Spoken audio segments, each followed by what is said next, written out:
right, good morning. I'm glad to be back with y'all. This morning what I'm going to make for you is a homemade peach cobbler, and it's made with self-rising flour and peaches. And we're going to get to work, and I'm going to go through the ingredients, but as always, I'm going to straighten my camera up, it's kind of crooked. I have all my ingredients listed below and the directions, so there'll be no miscommunication about it.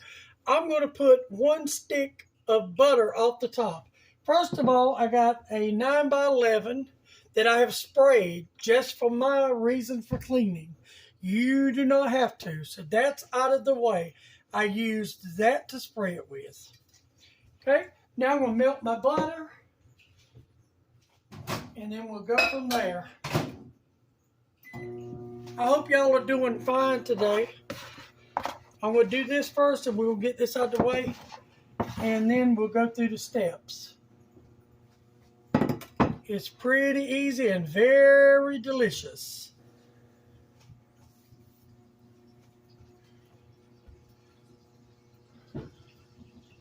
I couldn't melt my butter beforehand. I sort of got everything else set up.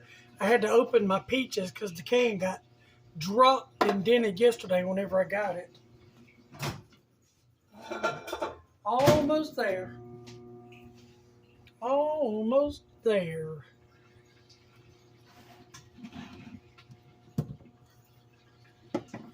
That sounds like it. Yes, ma'am, it is. All right. Now, 1 whole stick of butter, and you want it every last drop you can get out. You just want it evened out. Don't worry about those little pieces. They'll even themselves out. And this is salted butter. You use unsalted butter if you want. It does not matter. Okay, now we got this. I want to leave it just like it is and set it to the side. Okay. Now, what we got in here is 1.5 cups of self-rising flour. That's all it is in here. I got 1 cup of granulated sugar. I'm going to stir that up real good.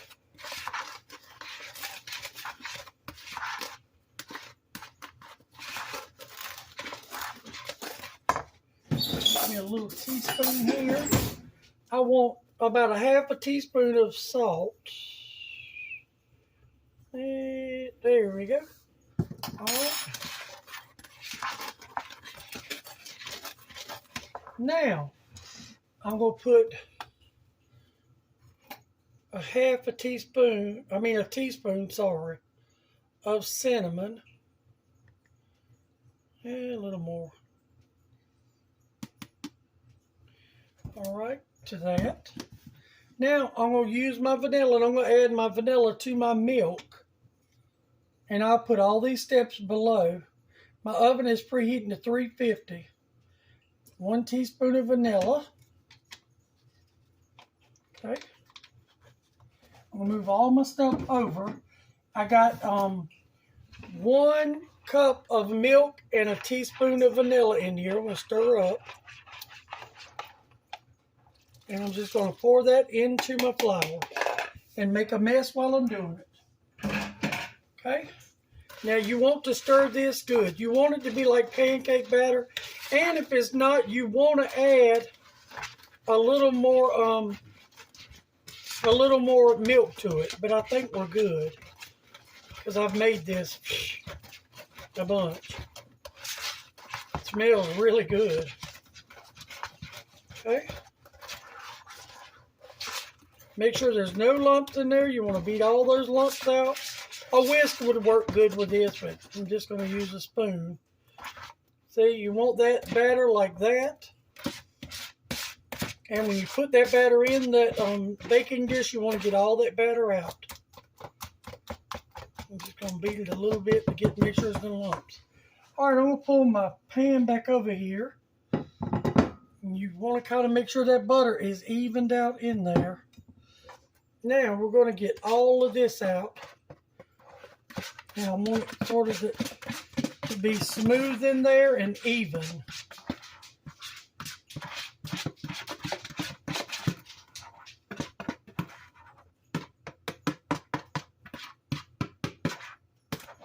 Try to get all of that batter that's in there out.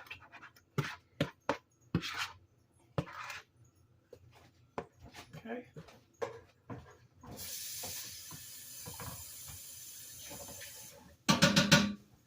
Now, what I want to do now is I'm going to take, this is a 29-ounce can of peaches, juice and all, but I want my peaches evenly distributed. So I'm just going to try to lay, you don't want to stir this, just want to kind of lay your peaches here and there so the peaches are all over everything.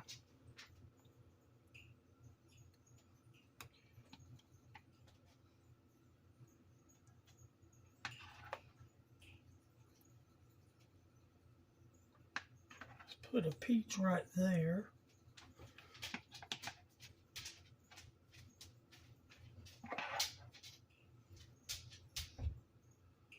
Now that our peaches are pretty evenly distributed, let's see. I want to go back and just add that syrup that's in it. You want to use the whole can, syrup and all. There's a rogue peach in my bowl I can't seem to get out. I'm going to put you right there. Now, as always, when I bake anything, I set it on a cookie sheet because I don't like cleaning the oven. But our last step is I got some cinnamon and sugar here I've mixed up, and you want to sprinkle this over the top to give it a nice crust. And this is just, I just made up some. I don't know how much it is, but you can omit this. Do not add it if you don't like it, or you can add more. Add as much as you would like to it. It smells really good. But this was just, I think it was a tablespoon, 2 tablespoons of sugar and a big heaping teaspoon of cinnamon, and I just kept crushing it and mixing it up. But there again, as always, you can omit this if you don't like that much cinnamon, or don't put as much, or just sprinkle a little sugar on top. So, but I did use all mine because we do like cinnamon and sugar.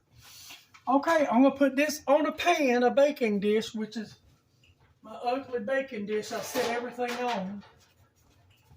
So, in case it goes over and you want to sort of keep everything, do not stir. Leave it just the way it is. And I'll see y'all. It should take it probably an hour and 10 minutes would be my guess. But I'll let you know when we come back. See you then. Bye. All right, I brought you back. I just got it out of the oven. It took an hour and 9 minutes. And I'm going to let it sit here. As you can see, it's still boiling. And I'll bring you back when we cut it and we will try it. All right, be right back. Okay, I'm back. I let it rest probably for 15, 20 minutes. You know, because I wanted to make sure, for one, I didn't burn my face off. And for two, that had time to set up on top. So, and I don't want a lot right now. I'm just going to try a little bit. It's still kind of warm in the middle. But I thought I could try a little bit. God, it smells absolutely amazing. Let's see if I can do this without burning myself.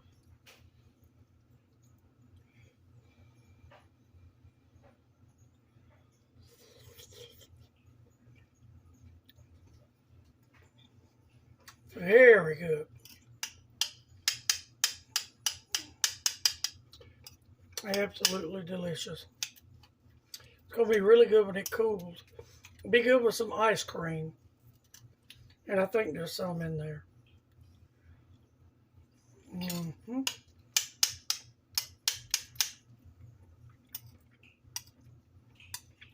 That little brown crust is magical.